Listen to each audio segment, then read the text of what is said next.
সিলেটের মাজার বাংলাদেশের সবচেয়ে বড় মাজার না এটা?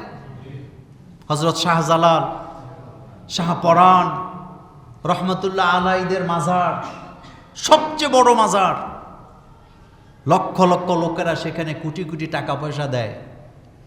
টাকার হিসাব চাইছে, কমিটি দিতে পারে নাই। চিন্তা করেন তো কি পরিমাণ খাইছে। আচ্ছা আপনারা বলেন, এই যে মসজিদটা, মসজিদের মধ্যে আপনারা টাকা পয়সা দেন না? তো কমিটিতে যারা আছে আপনারা যদি তাদের কাছে হিসাব চান, এটা কি ন্যায় নাকি অন্যায়? এটা আপনাদের অধিকার, আপনারা টাকা দিচ্ছেন, আপনারা হিসাব চাইবেন। কিন্তু তারা হিসাব দিতে পারলো না, মনে করেন না দিতে পারার কারণে আমরা সিদ্ধান্ত নিলাম এখন থেকে কমিটি আর দান বাক্সের মধ্যে হাত দিতে পারবে না। টাকা যা জমা হবে আমরা সবাই থাকবো, পরে দান বাক্স সবার সামনে খোলা হবে, দেখা হবে কত টাকা আয় হয়েছে। এটা ভালো না খারাপ? যখন এই ঘোষণা আমরা দিলাম, কমিটির লোকেরা আইসা বলল কি তারা সবাই ইসলামের শত্রু।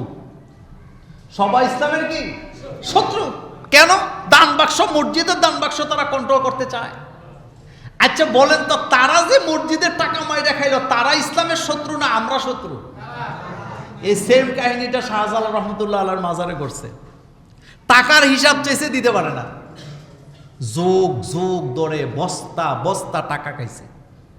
খাওয়ার পর এখন যখন হিসাব চেয়ে দিতে পারে না, এখন সিদ্ধান্ত নিয়েছে সরকার, গভর্নমেন্ট, যে একটা প্রশাসনের পক্ষ থেকে দান বাক্স, এটা তালা থাকবে, কেউ খুলতে পারবে না। তোমাদের লোকও থাকবে, প্রশাসনের লোকও থাকবে।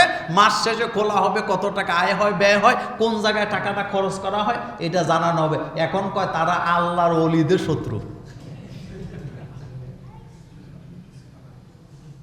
জাতে মাতাল তালে ঠিক।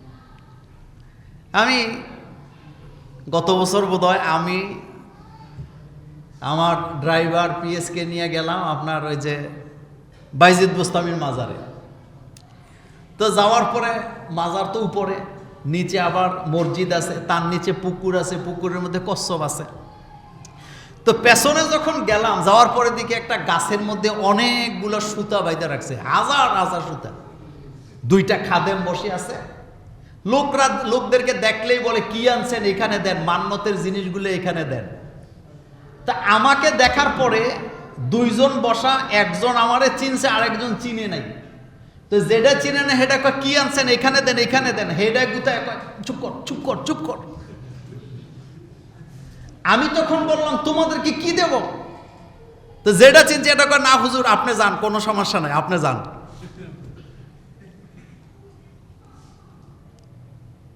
মোমবাতি কতগুলা জ্বালায়, জ্বালানোর পরে একদিক দিয়ে জ্বালায়, আরেক দিকে ফুয়াইয়া থাবড়াইয়া নিবাইয়া আবার বিক্রি করে। ঘটনা সত্য না মিথ্যা? আচ্ছা এখন আপনারা শিক্ষিত মানুষ, একটা কমন সেন্স, একদম ঠান্ডা মাথায় একটা কথা বলেন তো, টাকা পয়সা জীবিত মানুষের দরকার না মরা মানুষের দরকার?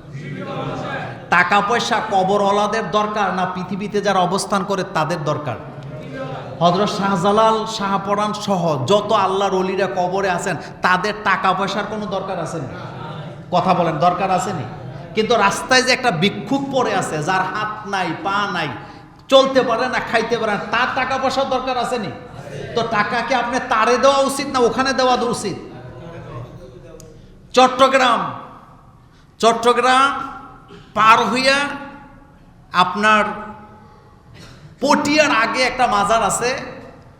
মাজারের পাশে সারাদিন সারা রাত একটা লোক বসে থাকে হাত পাইতে।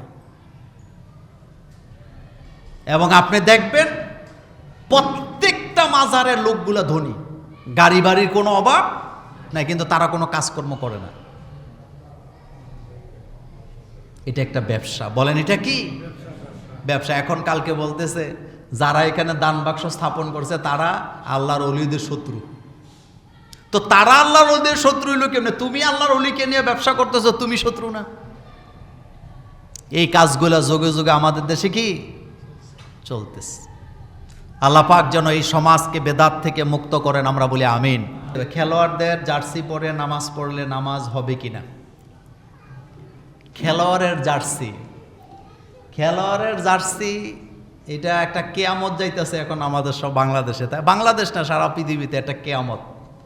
মানে ফুটবল খেলাটা কয় বছর পরে পরে আসে? তো এই 60 বছর পরে পরে একটা কেয়ামত লাগে।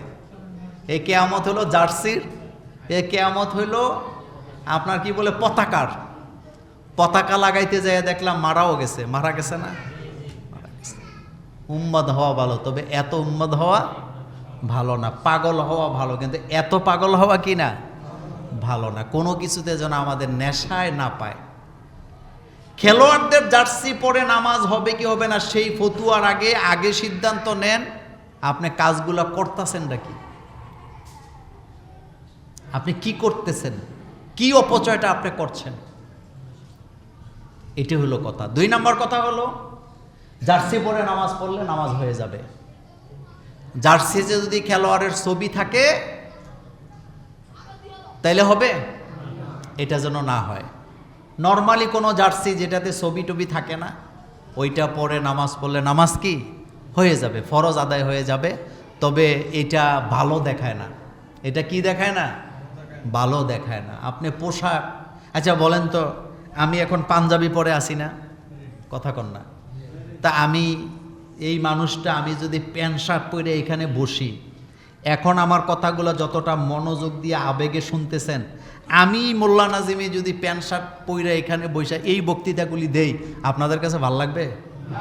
আপনারা মনে মনে করেন উনি প্যান্ট শার্ট পরে রয়েছে, ওনার এই অবস্থা কেন? আমি কোথাও গেলে নিজের পরিচয় খুব একটা দেই না, সবসময় মাস্ক পরে থাকি। তো কয়েকদিন আগে আমি একটা হসপিটালে গেলাম, তো যাওয়ার পরে দেখলাম একজন প্যান্ট শার্ট পরা লোক নামাজের ইমামের জায়গায় বসে আছে। তা আমি আমার মতো করে যাই পেছনে বসছি। তো উনি আমাকে বলছে যে নামাজটা আপনি পড়ান। আমি দুর্বল বলা, আমি বললাম যে সবসময় কে পড়ায়? আমি পড়াই। তা আমি বললাম আপনিই পড়ান।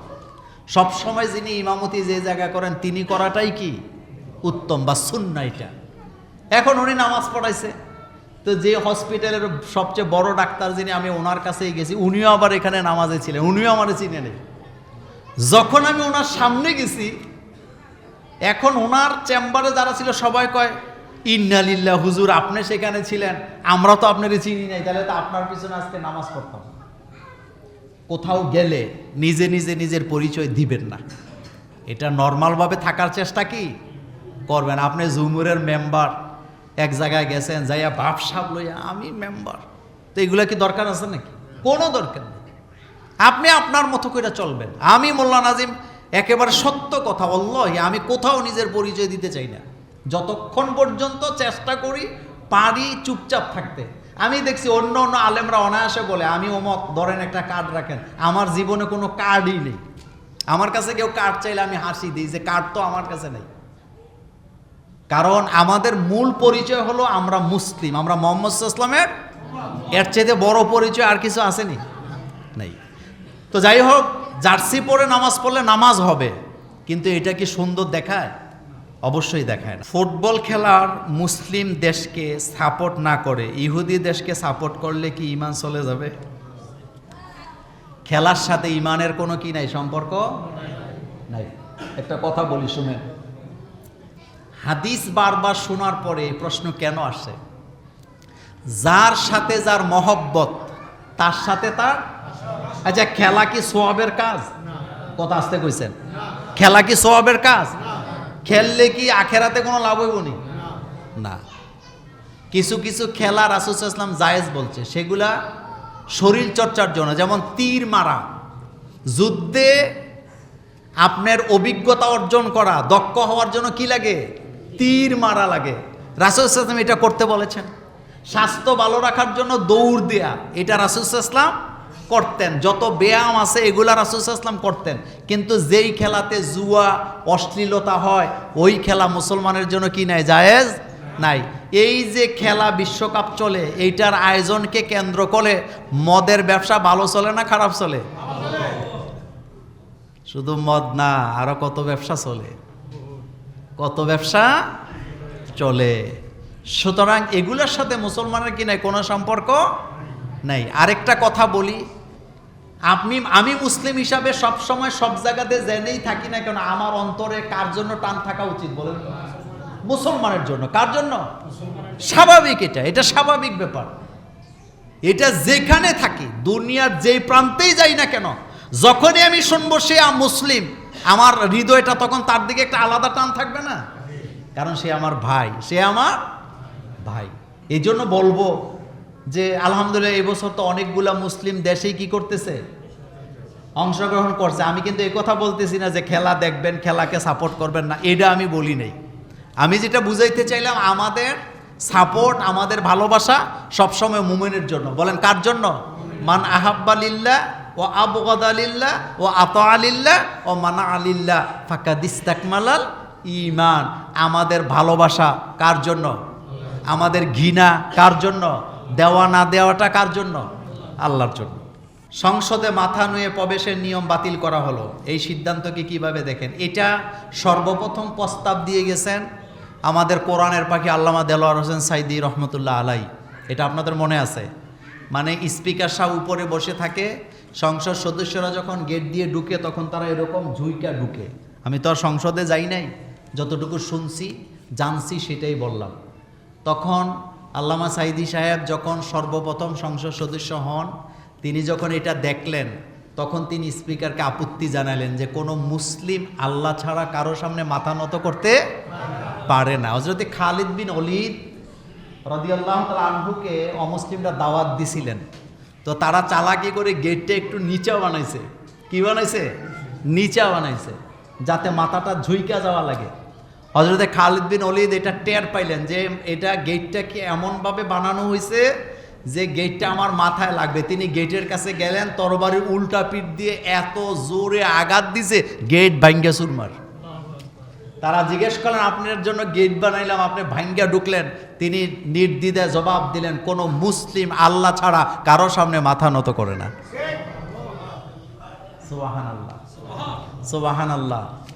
তো এটা স্পিকার হোক, রাষ্ট্রপতি হোক, বিচারপতি হোক, কারো সামনে মাথা নত করা যাবে না। আমাদের দেশে এগুলো আছে, বিচারকের সামনে দাঁড়াইলে এমনি থাকে।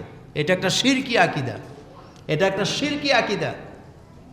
কিন্তু আসামি এভাবে দাঁড়ায়, অ্যাডভোকেটরা বলে দেয় এমনি দাঁড়ানোর জন্য। তো এমনি দাঁড়ালে তোমার বিচার এদিক সেদিক যাবে নাকি? যাবে না। তো এই সিদ্ধান্তটা যুগান্তকারী একটা সিদ্ধান্ত।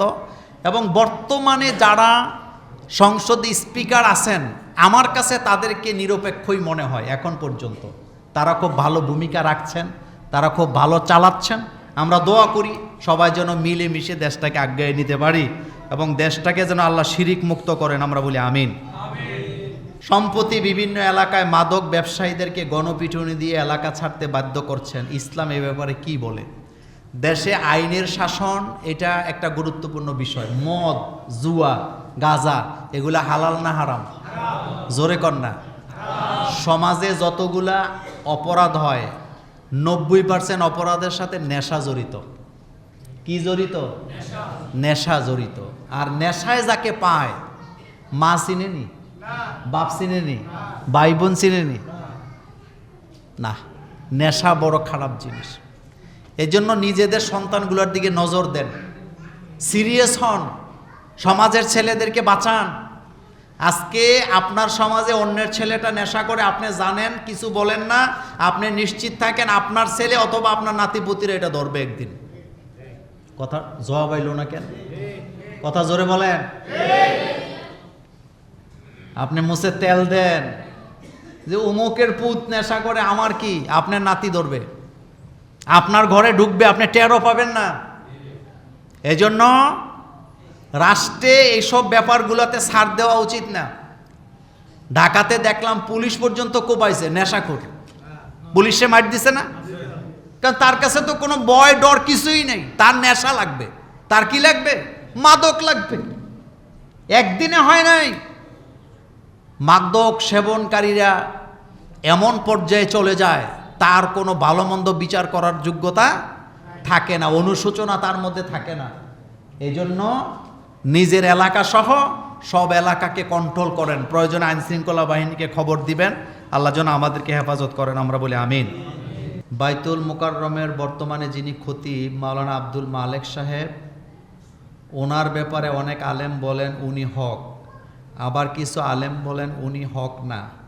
এই ব্যাপারে আপনার মতামত জানতে চাই। তিনি একজন বড় আলেম, তিনি একজন আলেমদের উস্তাজ, তিনি উপমহাদেশের একজন শ্রেষ্ঠ লেখক। এখন ব্যাপারটা হলো, মানুষ যখন কোনো চেয়ারে বসে, নিচ থেকে চেয়ারটা চালানো যত সহজ মনে হয়, আসলে কি ব্যাপারটা তত সহজ না। অনেক সময় আমরা চেয়ারম্যানরে গালি দিই না, এটা করে না হেডা করে না। আপনারে চেয়ারম্যান বানাইলে আপনি একবারে চালাইতেই পারতেন না। যেমন আমরা বিভিন্ন মন্ত্রীদের সমালোচনা করি, বিভিন্ন ডিসিএসপিদের সমালোচনা করি, প্রশাসনের লোকদের সমালোচনা করি, কিন্তু আমি এটা বিশ্বাসও করি আমার এই জায়গায় বসাইলে আমি পারবো না। কারণ এই জায়গাগুলা খুব ক্রিটিক্যাল জায়গা, এই জায়গাগুলা অনেক কঠিন জায়গা।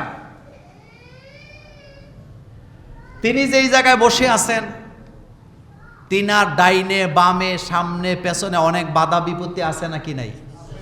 আছে। তারপরেও উনি যতটুকু বলছেন আলহামদুলিল্লাহ, আরও বলবেন। কিন্তু একটা কথা সবসময় মনে রাখবেন, আমরা যেন কারোরে বড় করতে যাই, কারোরে যেন ছোট না করি। এটা করা ইসলামে কি নাই? আল্লাহ পাক বলছেন ফাদ্দালনা বাদাহুম আলা বাদ, আমি এক একজনকে এক এক সম্মান দিয়ে বানাইছি, এক একজনের মর্যাদা এক এক রকম। আমি একটা ঘটনা বলে আলোচনাটা শেষ করব। আমরা অনেক সময় করি কি, এক পীরে দিয়ে আরেক পীরে ছোট বানাইতে চাই। তো এটার দ্বারা কি মর্যাদা বাড়বে নাকি? মনে করেন কথার কথা, আপনি একজন আলেমকে ছোট করে কথা বলছেন আরেকজনকে বড় করার জন্য, তো এটার দ্বারা কি ওনার মর্যাদা কি বাড়বে নাকি? আল্লাহ মানুষকে যদ্দূর সম্মান দেয়, এর চাইতে উপরে নেওয়ার ক্ষমতাও কারো নাই, নিচে নামাবার ক্ষমতাও কারো নাই। এটাই সত্য কথা। একটা ঘটনা বলি, শোনেন। সেটা হলো, মনে করেন আমাদের জুমুরে একটা লোক রিক্সা চালায়। তো রিক্সা চালায়, তার বিয়ে ঠিক হয়েছে। তো বিয়ে যখন ঠিক হয়েছে, বিয়ের চলন যাবে, যাওয়ার পরে কথার কথা, মনে করেন আমাদের কাশেম ভাই আছে, আমাদের কি বলে মোস্তাক ভাই আছে, বা আরও যারা গণ্যমান্য ব্যক্তি এখানে আছে, তাদেরকে দাওয়াত দিছে। দেওয়ার পরে তারা বললেন যে তে রিক্সা চালায় খায়, তার আর মর্যাদা কি? তো একটা কাজ করো, তারে নেওয়ার দরকার নেই, আমরা বালা বালা পোশাক পরে চলো বিয়ে বাড়িতে চলে যাই। বর রিক্সা চালায়, এটা তার অপরাধ। এই জন্য তারে বাড়িতে রাইখা আমরা সবাই, মনে করেন আমি সহ গেলাম, একেবারে গাড়ি টাড়ি লইয়া হাইপাই হইয়া যাওয়ার পরে বিয়া বাড়িতে যাইয়া যদি খাওয়া দাওয়া করি, করার পরে তারা যদি জিজ্ঞেস করে আপনারা তো আসছেন, বর কোথায়? তা আমি যদি কই আরে বরের চিন্তা করেন কি দেন, হেঁটে রিক্সা চালায়, তারে বাইতে রেখে আইসি, আমরা আইসি খানা টানা খাওয়াইয়া বিদায় দেন, এবার কপালে কি আছে? কথা আসতে কয় কেন? মায়ের কেন? হেতে না রিক্সাওয়ালা? মায়ের কেন খাবেন? কারণ আপনি যতই জমিদার চেয়ারম্যান হন, বিয়া বাড়িতে আপনার কি নাই? আপনি গেছেন কার খাতিরে? হোক সে রিক্সাওয়ালা। কথা সত্য না মিথ্যা? এটাই সত্য। এক একজনের মর্যাদা এক এক রকম, এক এক জায়গায় আল্লাহ এক এক রকমের মর্যাদা দিয়ে বানাইছে। আমি এখানে বসে খুতবা দেই, আপনারা নিচে বসে আছেন, আমি একেবারে আলিশান ভাবে কতভাবে কথা বলি। কিন্তু আমি যদি কোনো আদালতে ঢুইকা বিচারকের চেয়ারে যায় বই, আমার কপালে মাইর আসেনি? কব হুজুর আমনে মসজিদের মিম্বরে আছেন, ঠিক আছেন, এখানে আপনার কি নাই? জায়গা নাই। এটাকে বাংলায় বলে যার কাজ তারই সাজে, অন্যে গেলে লাঠি মারে। কখনো মানুষকে ছোট করে দেখবেন না, কোনো দিনও না। কারণ এই মানুষটাকে কে বানাইছে? তারও আল্লাহর কাছে কিন্তু তার মর্যাদা আছে। আর আল্লাহ পাক বলেন যাদের ঈমান আছে তাদের মর্যাদা আমার কাছে সবচেয়ে বেশি। যার তাকওয়া যত বেশি, আল্লাহ বলেন আমার কাছে সবচেয়ে বেশি প্রিয় সে। এজন্য আব্দুল মালিক সাহেব না, শুধু যত আলেম বাংলাদেশে আছে, আমরা সবাইকে সম্মান দিয়ে যেন কথা বলি। আমরা যেন কাউকে ছোট না করি, আবার কাউকে যেন বড় করতে যে আরেকজনের সম্মান যেন আমরা কি না করি, নষ্ট না করি। আল্লাহ পাক আমাদেরকে বুঝার তৌফিক দান করুক, আমরা বলি আমিন। মানুষের রূহ কি কোনো প্রাণীর রূপ নিয়ে ঘোরাফেরা করে কি না? আচ্ছা, প্রশ্ন তো দুইটা দেখতেছি। মানুষের রূহ কি কোনো প্রাণীর রূপ নিয়ে ঘোরাফেরা করে কি না?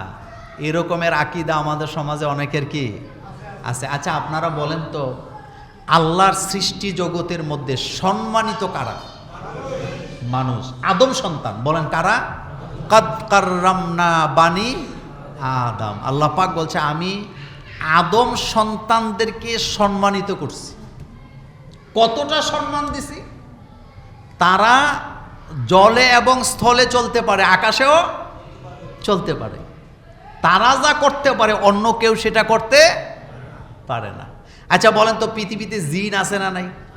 জিনেরা একটা মাইক বানাইতে পারবো? কথা আসতে কয়। জিনেরা একটা কম্পিউটার বানাইতে পারবে? একটা ক্যামেরা, একটা জামা বানাইতে পারবো না? পারবে না। কিন্তু মানুষকে এই ক্ষমতা দিছে কে? সূরা বাকার আল্লাহ পাক বলছে আদম ওয়া আল্লামা আদামা, আমি আদমরে শিক্ষা দিচ্ছি। আদমকে আমি আল্লামা, অর্থাৎ আদমকে আমি সকল জ্ঞানে জ্ঞানী বানায় দিচ্ছি। আর আদম সন্তান হিসেবে জেনেটিক পদ্ধতিতে সমস্ত মানুষকে আল্লাহ কোনো না কোনো জ্ঞান দিয়ে দুনিয়াতে পাঠাইছে। ফেরেশতাদেরকে যদি জিজ্ঞেস করা হয় এই জিনিসটার নাম কি, বলতে পারবে না, হাঁ করে তাকায় থাকবে। কিন্তু আদম সন্তানকে যদি জিজ্ঞেস করে জিনিসটার নাম কি, বলবে এটা একটা এসি। ফেরেশতাদেরকে যদি জিজ্ঞেস করা হয় এটার নাম কি, ফেরেশতারা বলতে পারবে না। কিন্তু আদম সন্তান পারবে নাকি পারবে না? এ কথাগুলো আমার না আল্লাহর? আল্লাহ পাক বলছে আমি প্রশ্ন করলাম একের পর এক, এটার নাম কি, এটার নাম কি, এটার নাম কি। ফেরেশতারা বলতে পারে নাই। বলতে পারছে কে? আর এটা শিখাইছিল কে? আল্লাহ নিজে। সুতরাং সম্মানিত মানুষকে অসম্মান করবেন এটা কিন্তু ঠিক না। মানুষ অনেক সম্মানিত আল্লাহর কাছে। এই জন্য মানুষের উপরে জুলুম এটা সহ্য করে না কে? আপনি যদি একটা অমুসলিমের উপরেও জুলুম করেন আল্লাহ আপনার শাস্তি দুনিয়াতেও দিবে, আখিরাতেও দিবে। কারণ সে মানুষ, মানুষ হিসাবে সে সৃষ্টিকার আল্লাহ পাকে। সুতরাং মানুষের রূপ অন্য কোনো প্রাণীর রূপে আসে, এটা হিন্দুদের একটা আকীদা, অন্য ধর্মের আকীদা। এটা কখনো সহি আকীদা হতে পারে না, এটা মুশরিকি আকীদা। মানুষ কেন অন্য স্বরূপ ধারণ করবে? এরপরে লেখছে মৃত ব্যক্তিকে যে স্থানে গোসল করানো হয় সেই স্থানে কি 40 দিন কাঁটা দিয়ে রাখতে হয় এবং সেই স্থানে সন্ধ্যার পর মোমবাতি আলো জ্বালিয়ে রাখতে হয় কিনা? সবগুলা বেদাত, সবগুলা কুসংস্কার, সবগুলা কুসংস্কার। এগুলোর সাথে ইসলামের কোনো সম্পর্ক নাই। আপনি দোয়া করবেন তার জন্য, আল্লাহ তুমি তাকে ক্ষমা করে দাও, তুমি তাকে কি করো? ক্ষমা করো। আল্লাহ তাকে কবরের প্রশ্নের জবাব দেওয়ার তৌফিক দাও। আল্লাহ তুমি তাকে মাফ করে দাও। আল্লাহুম্মা গফির লি হাইয়িনা ওয়া মাইয়িতিনা ওয়া শাহিদিনা ওয়া গায়িবিনা ওয়া সগীরিনা ওয়া কাবীরিনা ওয়া যাকারিনা ওয়া উনসানা। কি দোয়া আল্লাহ আমাদের শিখিয়েছে।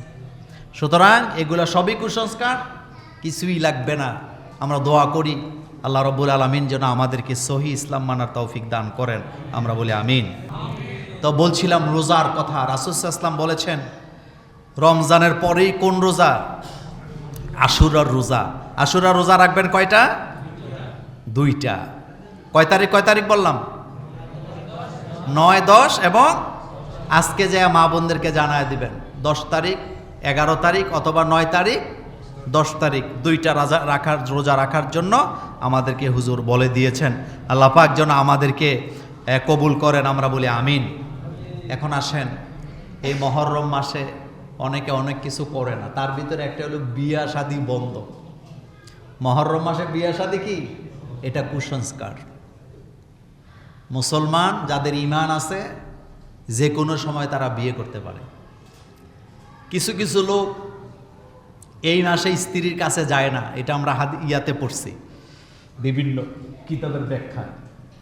কয়টা শোকের মাস, স্ত্রীর কাছে যাবে না, কেউ পান খায় না, কেউ মুখ লাল করে না, কেউ হাসে না, কেউ হাসে না। আবার দেখবেন মিছিল করার সময় ওই যে কি বলে চাকু দিয়া এভাবে করে মাতম করে। রাসূল সাল্লাল্লাহু আলাইহি ওয়াসাল্লাম বলেছেন যারা মাতম করে তাদের উপরে আল্লাহর কি? লানত। যারা বিলাপ করে তাদের উপরে আল্লাহর লানত। আমাদের আব্বা আম্মা মারা যায় না? মারা যায়। আমাদের কষ্ট লাগে নাকি লাগে না? কিন্তু হাউমাউ করে কান্না করতে নিষেধ করছে কে? রাসূলুল্লাহ। রাসূলুল্লাহ বলেছেন যারা বিলাপ করে আল্লাহ তাদের উপরে লানত করেন। একটা গুরুত্বপূর্ণ কথা বলি শুনেন, আমাদের দেশে বিলাপ মূলত পুরুষেরা করে না মহিলারা করে? মহিলারা করে। এবং আপনি দেখবেন কোনো বাড়িতে বাপ মারা গেছে, মা মারা গেছে, বোনেরা খুব চিল্লাইতেছে, বিলাপ করতেছে, গড়াগড়ি করতেছে, আর ভাইরা চুপচাপ পাথরের মতো বসে আছে। তো অনেকে মনে করে যে বাপ মা মরলে বোধহয় মানে মেয়েদেরই বেশি কষ্ট লাগে। আসলে কিন্তু ব্যাপারটা এমন না। বাপ মা মারা গেলে পুরুষের আরো বেশি কষ্ট লাগে, কিন্তু পুরুষ আর মহিলার মধ্যে পার্থক্য হলো মহিলারা বিলাপ করতে পারে কিন্তু পুরুষেরা বিলাপ করতে পারে না। আমাদের বাংলাদেশের যেই পরিস্থিতি বা সমাজ, এখানে তুলনামূলকভাবে ছেলেরাই মা বাপের দায়িত্ব বেশি কি পালন করেন, কিন্তু মা বাপ মরলে কি তার কাছে কষ্ট লাগে না? অবশ্যই লাগে, অবশ্যই লাগে, কিন্তু সে বিলাপ করতে পারে না। মহিলারা যেভাবে বিলাপ করে, আর বিলাপের নমুনা কি, কি খাইতে চাইছে, কি কইছে সব কইয়া বলে। মানে বাপে ছাগলের কলিজা খাইতে চাইছিল, খাওয়াইতে পারে না, এখন মরার পরে কান্দে। তো জীবিত থাকতে আয়সা খাওয়াইলে না কেন? তোমারে নিষেধ করলো কে? এই অভ্যাসগুলো মহিলাদের আসেনি? বাপ নাকি চিংড়ি মাছ খাইতে চাইছে, তো জীবিত থাকতে খাওয়ায় নাই, মরার পরে বিলাপ করে, তো এখন আর লাভ আসেনি? এই অভ্যাসগুলো আমাদের সমাজে কি? কেউ মারা গেছে, তার জন্য দোয়া করবেন। কি করবেন? দোয়া, আল্লাহ তুমি তাকে কি করো? ক্ষমা করো। আরেকটা ভুল আমাদের মধ্যে আছে, সেটা হলো মানুষ যখন মারা যায়, এই ওয়াজটা আরেকদিন করছিলাম, মানুষ যখন মারা যায়, আমাদের কানে যখন খবর আসে অমুকে মারা গেছে, তখন আমরা কি বলি? ইন্না লিল্লাহি ওয়া ইন্না ইলাইহি। আচ্ছা, এটা কি মুদ্দারের জন্য দোয়া না নিজের জন্য দোয়া? তো মুদ্দারের জন্য দোয়া করবেন কোন সময়? এই ভুলটা আমরা করি। নিয়মটা হলো মৃত্যুর সংবাদ যখন শুনছি, এটা তো আপনি বিপদের দোয়া পড়লেন বা আপনি নিজের জন্য দোয়া করলেন, ইন্না লিল্লাহ, নিশ্চয়ই আমরা কার জন্য? ওয়া ইন্না ইলাইহি রাজিউন, আর আমরা ফেরত যাব কার কাছে? আল্লাহর কাছে। কিন্তু মুদ্দারের জন্য তো দোয়া করেন না। এজন্য মুদ্দারের জন্য দোয়া করবেন, আল্লাহ তুমি তার ভুল ভ্রান্তিগুলা ক্ষমা করো, কবরের প্রশ্নগুলো জবাব দেওয়ার তৌফিক দান করো, জান্নাতে তাকে তুমি একটু জায়গা দিয়ে দিও। কিন্তু আমরা অনেকে মনে করি ইন্না লিল্লাহ মানে দোয়া। না, ইন্না লিল্লাহ এটা দোয়া না, এটা আপনি নিজের জন্য পড়ছেন। আর আল্লাহ পাক বলছেন, মুমিনেরা যখন বিপদে পড়ে, মুমিনদের সামনে যখন কোনো মুসিবত আসে, তখন তারা কি বলে? ইন্না লিল্লাহি ওয়া ইন্না ইলাইহি রাজিউন। তো যাই হোক, এই মুহররম মাসে আমাদের মধ্যে অনেক বেদাত চালু আছে, এগুলা নিয়ে আগামী জুমাতে বাকি আলোচনাগুলো আমরা করব ইনশাআল্লাহ। আল্লাহ পাক আমাদেরকে কবুল করুক, আমরা বলি আমিন।